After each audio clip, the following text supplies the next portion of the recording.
श्री गणेशाय नमः। श्री सीतारामाभ्यां नमः। श्री हनुमते नमः। श्री गुरुवे नमः। सब संतन की जय जय। जय जय सीताराम। राधे श्याम।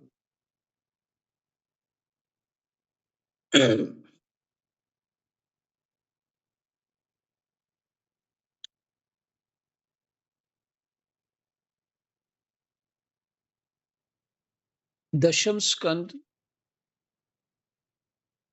68वां अध्याय और श्लोक नंबर 13।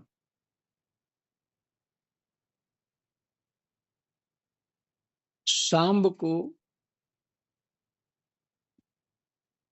पीछे छह छह महारथियों ने घेर करके पकड़ लिया और शाम को उन छह छह महारथियों के उनको अ, पहले जो युद्ध किया उन्होंने सांब ने, और उसमें छह महारथियों को आश्चर्य हो गया कि ये कैसे लड़ पा रहा है, सांब जो है कैसे लड़ पा रहा है। फिर उन्होंने छह ने मिलकर उनको पकड़ा।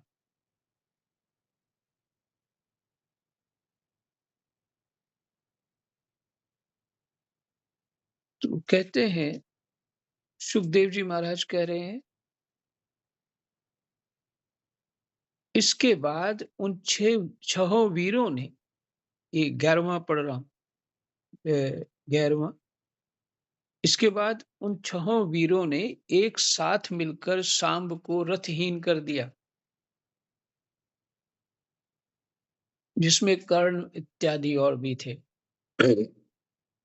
चार वीरों ने एक एक बाण से उनके चार घोड़ों को मारा। एक ने सारथी को और एक ने सांब का धनुष काट डाला। इस प्रकार कौरवों ने युद्ध में बड़ी कठिनाई और कष्ट से सांब को रथहीन करके बांध लिया। आसान नहीं था, बहुत कठिनाई हुई। इसके बाद वे उन्हें तथा अपनी कन्या लक्ष्मणा को लेकर जय मनाते हुए हस्तिनापुर लौट आए। जय मनाते हुए कि हमने छह ने मिल करके एक को पकड़ा है, तो अपनी बहादुरी दिखाने लगे, इसलिए जय मनाते हुए। परीक्षित नारद जी से यह समाचार सुनकर यदुवंशियों को बड़ा क्रोध आया। सीताराम। वे महाराज उग्रसेन की आज्ञा से कौरवों पर चढ़ाई करने की तैयारी करने लगे। बलराम जी कलह प्रधान कलयुग के सारे पाप ताप को मिटाने वाले हैं। उन्होंने कुरुवंशियों और यदुवंशियों के लड़ाई झगड़े के लड़ाई झगड़े को ठीक ना समझा। यद्यपि यदुवंशी अपनी तैयारी पूरी कर चुके थे, फिर भी उन्होंने उन्हें शांत कर दिया और स्वयं सूर्य के समान तेजस्वी रथ पर सवार होकर हस्तिनापुर गए।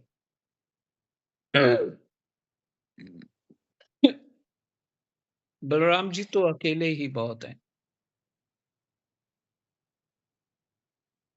खेल बलराम जी तो,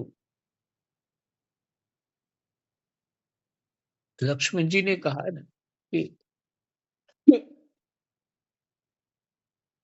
इस ब्रह्मांड को उछाल के मैं मटके की तरह फोड़ सकता हूँ। ये जीर्ण धनुष की बात करते हो, कहाँ पे? सीता स्वयंवर में। ये वही बलराम जी हैं।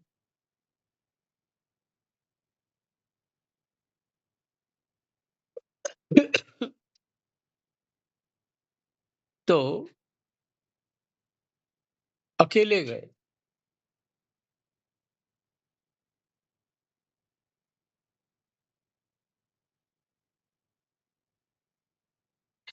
और स्वयं सूर्य के समान तेजस्वी रथ पर सवार होकर हस्तिनापुर गए। उनके साथ कुछ ब्राह्मण और यदुवंश के बड़े बूढ़े भी गए। उनके बीच में बलराम जी की ऐसी शोभा हो रही थी मानो चंद्रमा ग्रहों से घिरे हुए हो। सेना लेके नहीं गए, अकेले गए।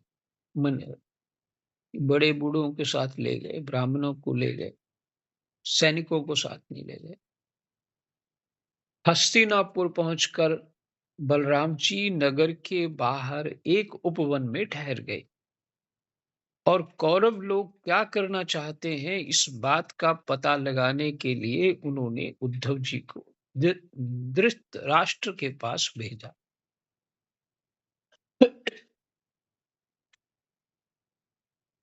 बृहस्पति के शिष्य हैं, गुरु बृहस्पति के, जो देवताओं के गुरु हैं, उनके शिष्य उद्धव जी। ये बहुत कुशल और विचारशील ज्ञानी हैं, भक्त हैं भगवान के, भगवान कृष्ण के मित्र भी हैं, बहुत प्रिय भी हैं।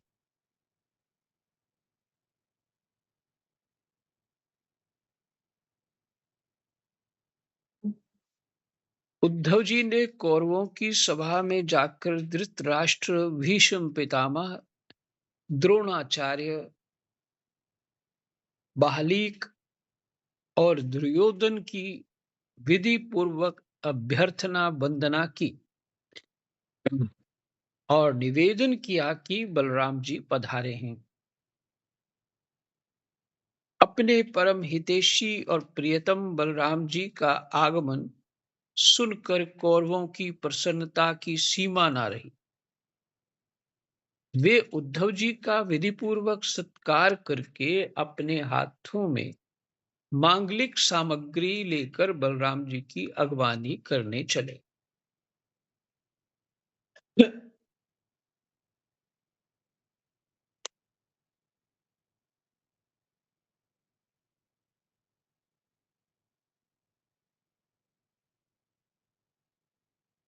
ये एक नीति है, तो वो सीधे भी महल में जा सकते थे, पर ऐसा नहीं किया। पहले जो बड़े-बड़े बगीचे होते थे, जहाँ सुविधाएं कई प्रकार की होती, वहीं जाके रुकते। जैसे विश्वामित्र राम जी और लक्ष्मण जी को लेके रुके थे जनकपुर की किसी वाटिका में।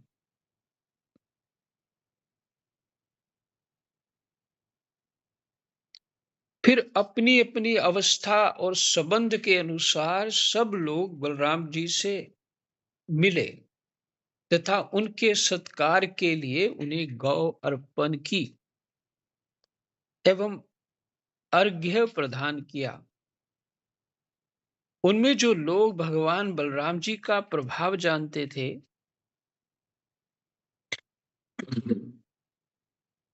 उन्होंने सिर झुकाकर उन्हें प्रणाम किया।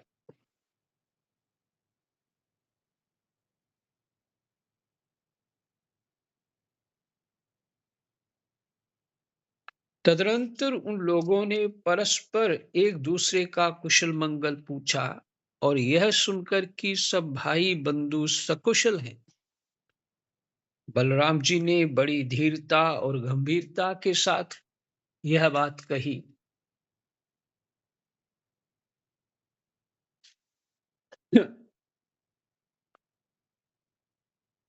सर्वसमर्थ राजा अधिराज महाराज उग्रसेन ने तुम लोगों को एक आज्ञा दी है, उसे तुम लोग एकाग्रता और सावधानी के साथ सुनो और अविलंब उसका पालन करो।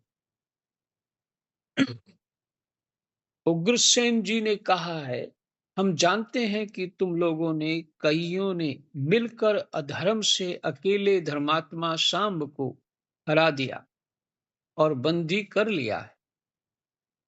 यह सब हम इसलिए सह लेते हैं कि हम संबंधियों में परस्पर फूट ना पड़े, एकता बनी रहे।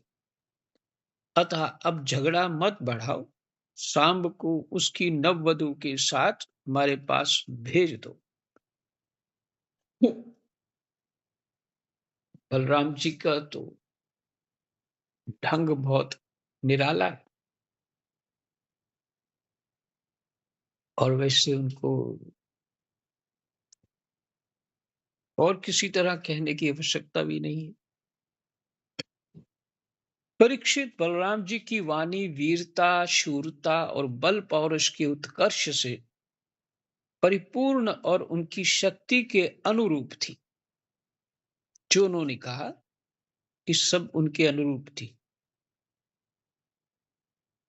तो नम्रता वो कम ही दिखाते हैं। हाँ, भगवान कृष्ण नम्रता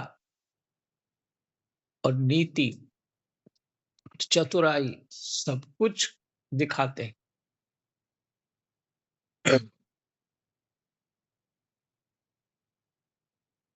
यह बात सुनकर कुरुवंशी क्रोध से तिलमिला उठे। वे कहने लगे, अहो, यह तो बड़े आश्चर्य की बात है। सचमुच काल की चाल को कोई टाल नहीं सकता। तभी तो आज पैरों की जूती उस सिर पर चढ़ना चाहती है जो श्रेष्ठ मुकुट से सुशोभित है। इन यदुवंशियों के साथ किसी प्रकार हम लोगों ने विवाह संबंध कर लिया। ये हमारे साथ सोने बैठने और एक पंक्ति में खाने लगे। हम लोगों ने ही इन्हें राज सिंहासन देकर राजा बनाया और अपने बराबर बना लिया।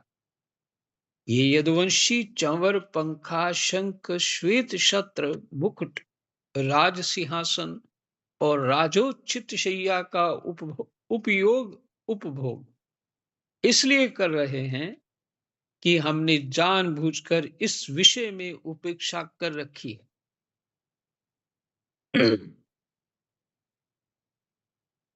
बस बस अब हो चुका। यदुवंशियों के पास अब राज चिन्ह रहने की आवश्यकता नहीं। उन्हें उनसे छीन लेना चाहिए। जैसे सांप को दूध पिलाना पिलाने वाले के लिए ही घातक है, वैसे ही हमारे दिए हुए राज चिन्हों को लेकर ये यदुवंशी हमसे ही विपरीत हो रहे हैं। देखो तो भला, हमारे ही कृपा प्रसाद से तो इनकी बढ़ती हुई और अब ये निर्लज्ज होकर हम ही पर हुक्म चलाने चले। शोक है, माने दुख है, दुख है।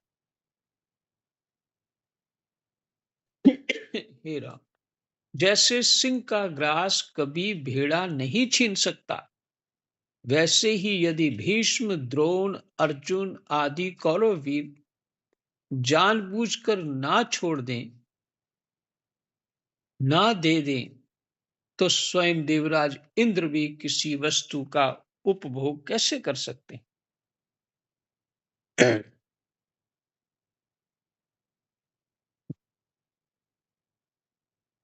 देखिए, दुष्ट के पास सज्जन लोग रहते हैं ना, तो उनकी भी निंदा होती है।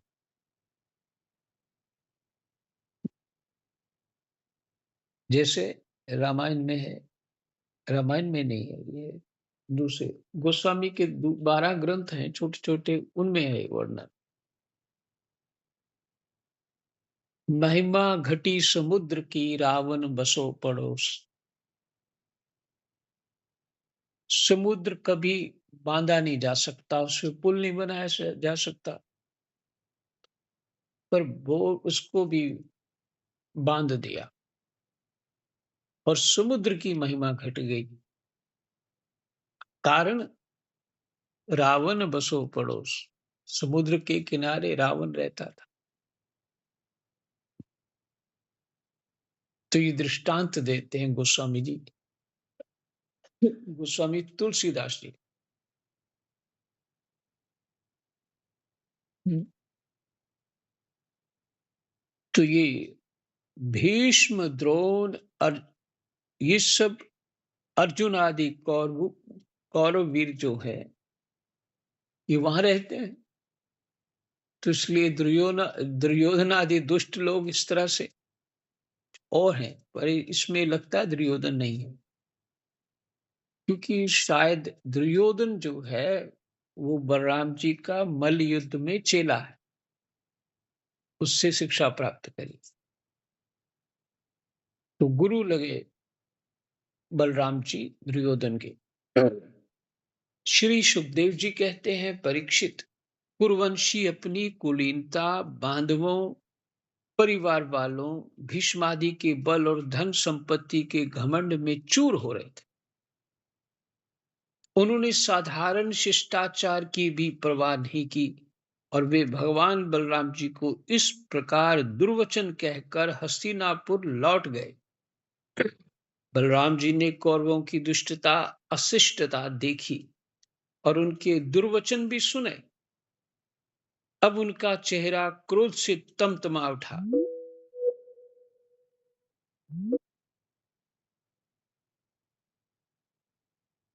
हम्म, अब उनका चेहरा क्रोध से तमतमा उठा। उस समय उनकी ओर देखा तक नहीं जाता था। वे बार बार जोर जोर से हंसकर कहने लगे, सच है, जिन दुष्टों को अपनी कुलीनता, बल, पौरुष और धन का घमंड हो जाता है, वे शांति नहीं चाहते।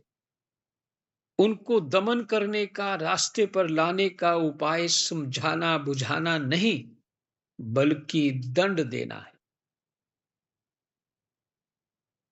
ठीक वैसे ही जैसे पशुओं को ठीक करने के लिए डंडे का प्रयोग आवश्यक होता है।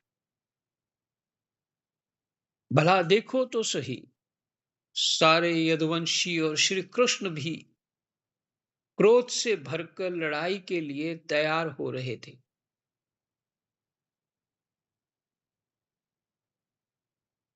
मैं उन्हें शनै शनै समझा बुझाकर इन लोगों को शांत करने के लिए, सुलह करने के लिए यहां आया, फिर भी ये मूर्ख ऐसी दुष्टता कर रहे हैं। इन्हें शांति प्यारी नहीं, कलह प्यारी है।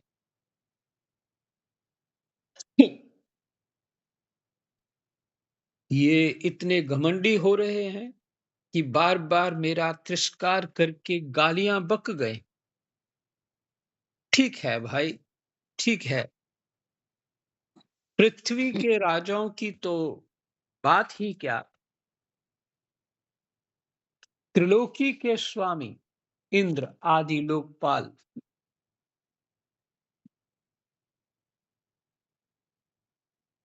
जिनकी आज्ञा का पालन करते हैं, वे उग्रसेन राजा अधिराज नहीं हैं। वे तो केवल भोज, वृष्णि और अंधक वंशी यादवों के ही स्वामी हैं।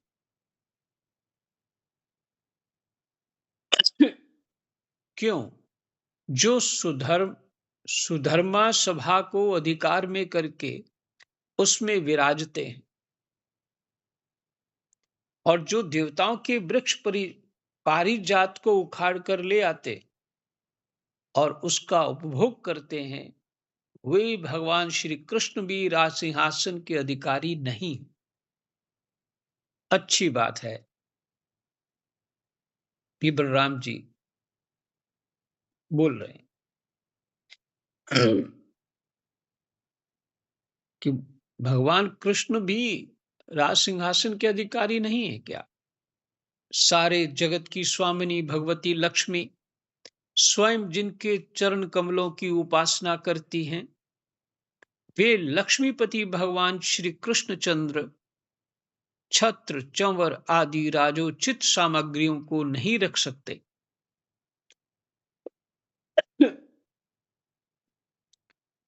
ठीक है, ठीक है भाई। जिनके चरण कमलों की धूल संत पुरुषों के द्वारा सेवित गंगा आदि तीर्थों को भी तीर्थ बनाने वाली है, सारे लोकपाल अपने अपने श्रेष्ठ मुकुट पर जिनके चरण कमलों की धूल धारण करते हैं, ब्रह्मा, शंकर, मैं और लक्ष्मी जी जिनकी कला की भी कला हैं और जिनके चरणों की धूल सदा सर्वदा धारण करते हैं, उन भगवान श्री कृष्ण के लिए भला राज सिंहासन कहाँ रखा है? मतलब उनके लिए कोई राज सिंहासन नहीं है, इनके लिए है, कौरवों के लिए।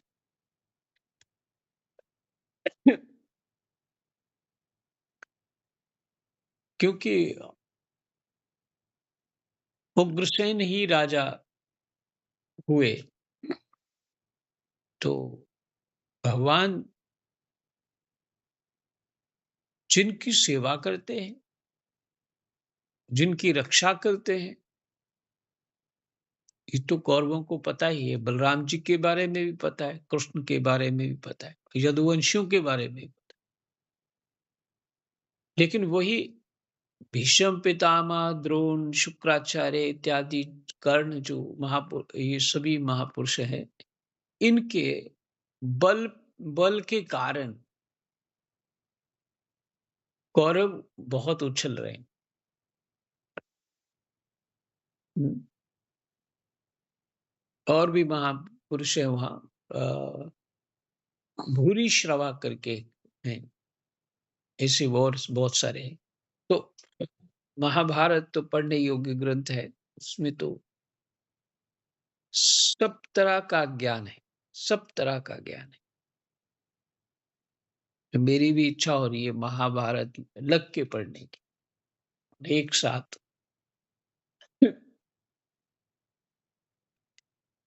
तो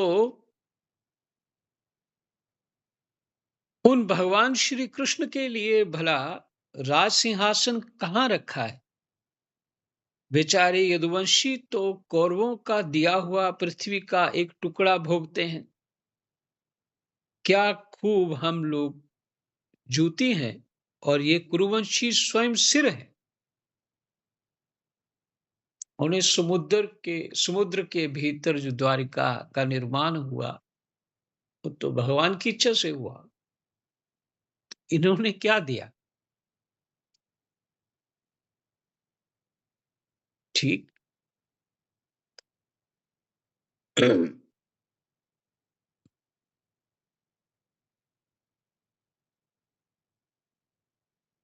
ये लोग ऐश्वर्य से उन्मत्त घमंडी कौरव पागल सरीखे हो रहे हैं।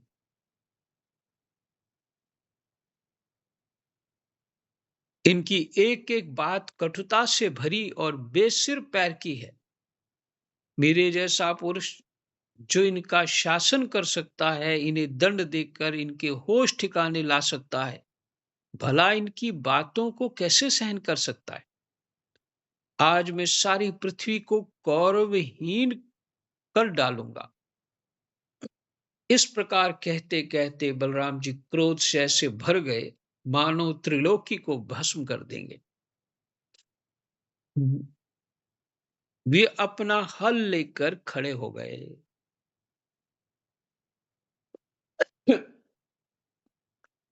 उन्होंने उसकी नोक से बार बार चोट करके हस्तिनापुर को उखाड़ लिया और उसे डुबाने के लिए बड़े क्रोध से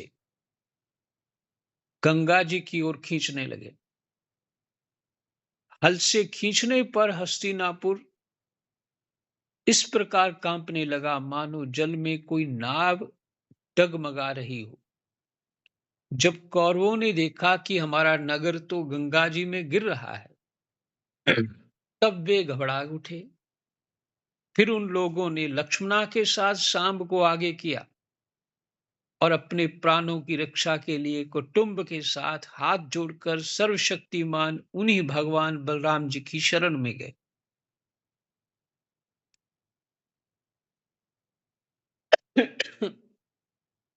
बलराम जी का बल देखिए, नगर से बड़ा तो शरीर नहीं था ना बलराम जी का, वो नगर तो बहुत बड़ा था।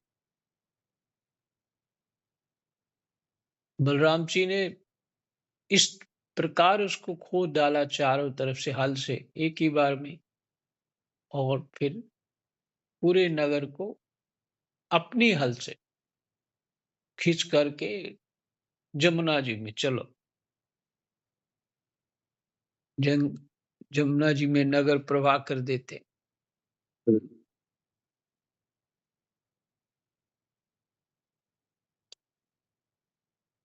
तो फिर और कहने लगे, लोकाभिराम बलराम जी।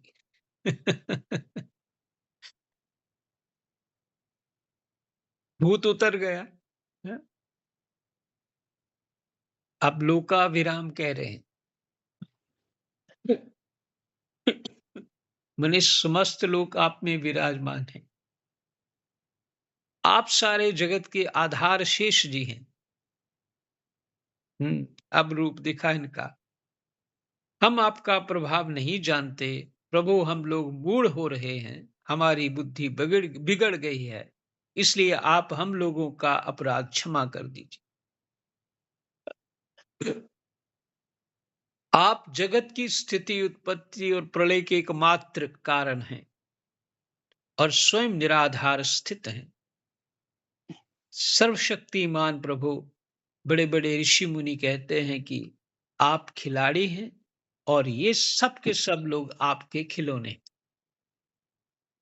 बिल्कुल भगवान जैसे श्री कृष्ण हैं वैसे ही बलराम जी।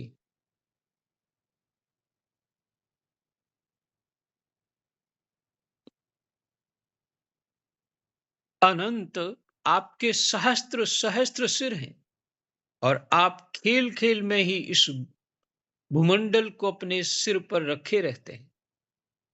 जब प्रलय का समय आता है, तब आप सारे जगत को अपने भीतर लीन कर लेते हैं।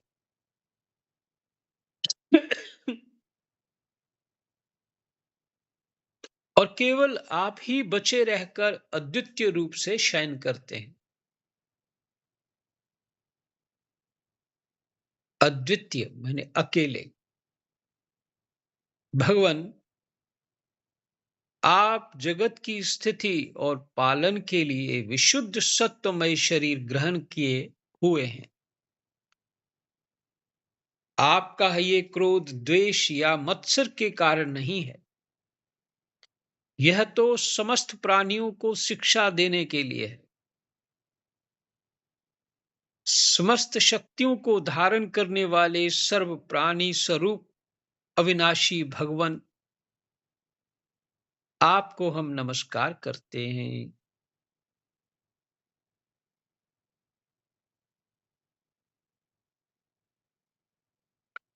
समस्त विश्व के रचयिता देव, हम आपको बार बार नमस्कार करते हैं। हम आपकी शरण में हैं। आप कृपा करके हमारी रक्षा कीजिए।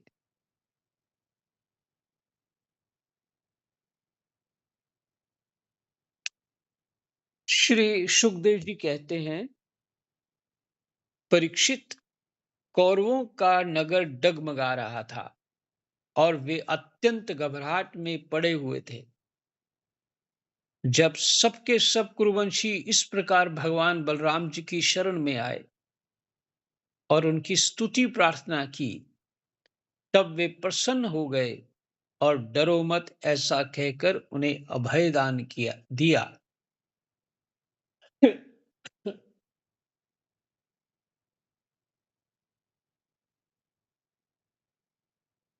बड़ी जल्दी प्रसन्न भी हो गए, अभय दान भी दे दी। परीक्षित, दुर्योधन अपनी पुत्री लक्ष्मणा से बड़ा प्रेम करता था। उसने दहेज में 60-60 वर्ष के 1200 हाथी, दहेज में 60-60 वर्ष के 1200 हाथी, 10,000 घोड़े, सूर्य के समान चमकते हुए सोने के 6,000 रथ और सोने के हार पहनी हुई 1,000 दासियां दी। यदुवंश शिरोमणि भगवान बलराम जी ने यह सब दहेज स्वीकार किया और नव दंपति लक्ष्मणा तथा सांब के साथ कौरवों का अभिनंदन स्वीकार करके द्वारिका की यात्रा की, वापस चले गए।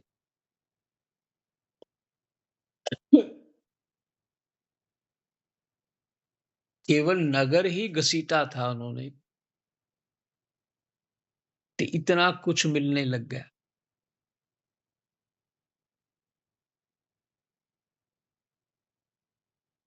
ये मैं विनोद से कह रहा हूं, उनको आवश्यकता तो कुछ भी नहीं। और वो बलराम जी पहले कह चुके हैं कि मैं,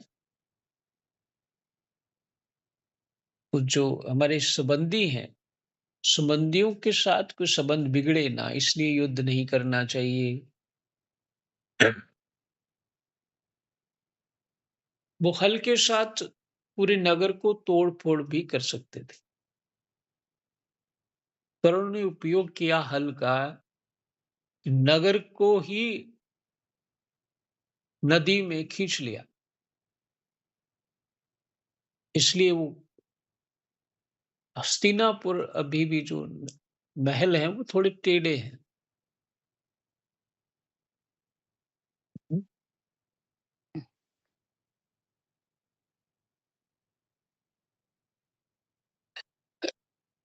दिल्ली के पास कहीं हस्तिनापुर है।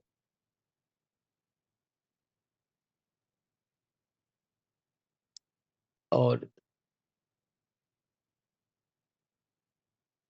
तो दिखा दिया कि राजा होने के योग्य कौन है। हुँ। बस यही है।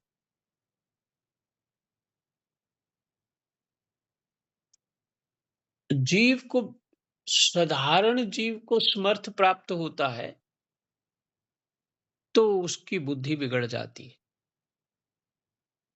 ये निश्चित है।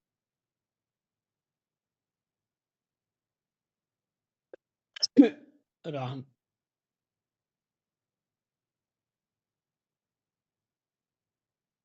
अब बलराम जी द्वारिकापुरी में पहुंचे और अपने प्रेमी तथा समाचार जानने के लिए उत्सुक बंधु बांधवों से मिले। उन्होंने यदुवंशियों की भरी सभा में अपना वह सारा चरित्र कह सुनाया, जो हस्तिनापुर में उन्होंने कौरवों के साथ किया था। परीक्षित, यह हस्तिनापुर आज भी दक्षिण की ओर ऊंचा और गंगा जी की ओर कुछ झुका हुआ है। ये यहाँ भी लिखा हुआ। और इस प्रकार यह भगवान बलराम जी के पराक्रम की सूचना दे रहा है।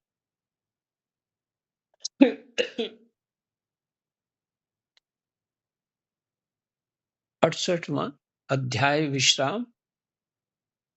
कृष्णाय वासुदेवाय हरये परमात्मने प्रणतः क्लेशनाशाय गोविन्दाय नमो नमः।